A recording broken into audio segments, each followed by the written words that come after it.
Greetings, ladies and gentlemen.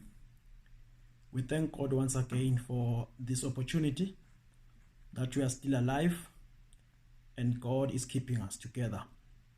Even though we are going through this pandemic, we thank God that up to this far we are making it. Daily, the grace of God is taking us through. Well, I'm not about to talk about that pandemic today.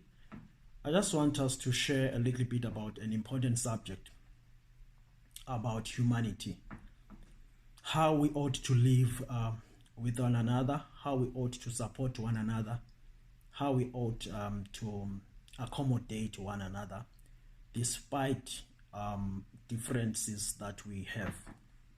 Well, I was just reading the Bible and a certain portion of the scripture caught my attention, written by Solomon, who happens to be the wisest king to have ever lived and also the richest king. So just these two character traits, just these two gifts, wisdom and wealth, makes him a special person that you could listen to his views. Now, there's a view that he shares in the book of Proverbs, chapter number 22, verse number 2. It reads as follows: "The rich and the poor have this in common." So Solomon says there's a common thing that is found between the rich and the poor. He says the rich and the poor, there's something that they share. Even though the riches, even though wealth or money differentiates them or puts a boundary upon them, but Solomon says they still share something. Now, what is it that Solomon is talking about? If you read the other old King James version, he says the rich and the poor, they meet somewhere. Where do they meet? Now, then Solomon continues to say here, the Lord is their maker, or the Lord is the maker of them all. So, the common denominator of these two, the rich and the poor, is the Lord. In other words, the Lord is a maker, is the creator of all human beings, whether poor, whether rich, whether black, whether white, whatsoever type or character or whatsoever trait you could find, they were all created by God. So now, as I was pondering upon this Solomon's view, I found out now that it's more than that. Really, Solomon is actually saying, ladies and gentlemen, whether rich or poor, we all come from the same God. So in other words, there's no point of looking down on one another. There's no point of rejecting one another.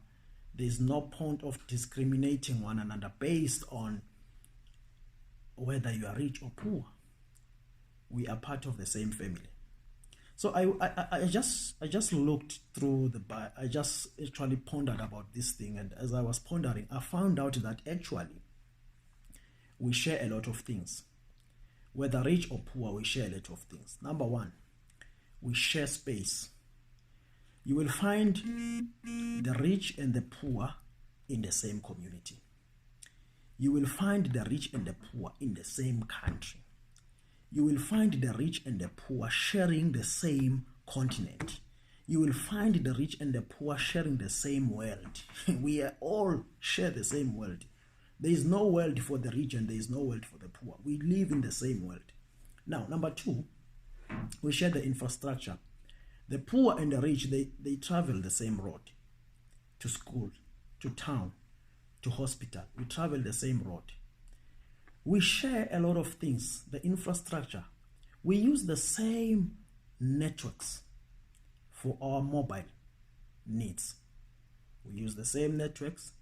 There is no network for the rich, there is no network for the poor. We use the same. We share citizenship. In countries, you have rich citizens, you have poor citizens. They are all part of the country. We share a lot of things, actually.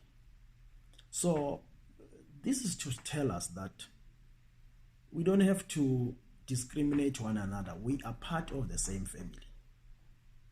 We share even oxygen. The oxygen that we breathe is the same. There is no oxygen for the rich. There is no oxygen for the poor. It's the same. This thing is even funny. We share the same. We share the same. And by that alone, it teaches us that we need to embrace one another. We need to hold each other's hands. The blood that flows in our veins is the same. That is why sometimes you find a rich person receiving blood donated by a poor person. You don't have to, you can't discriminate that. You need the poor person as much as the poor person needs the rich person. We all need one another. You find a rich person gets a donation of a kidney or something else from a poor person. You find a rich person with his riches, he employs poor people to do him work that he couldn't do himself, even though he had money. He employs the poor. So we are one. We are together here. So I don't like it when we discriminate one another. Even whether you are black or white or green or black or blue, whatever, but we belong to the same God. So we have to be one. We have to do things together.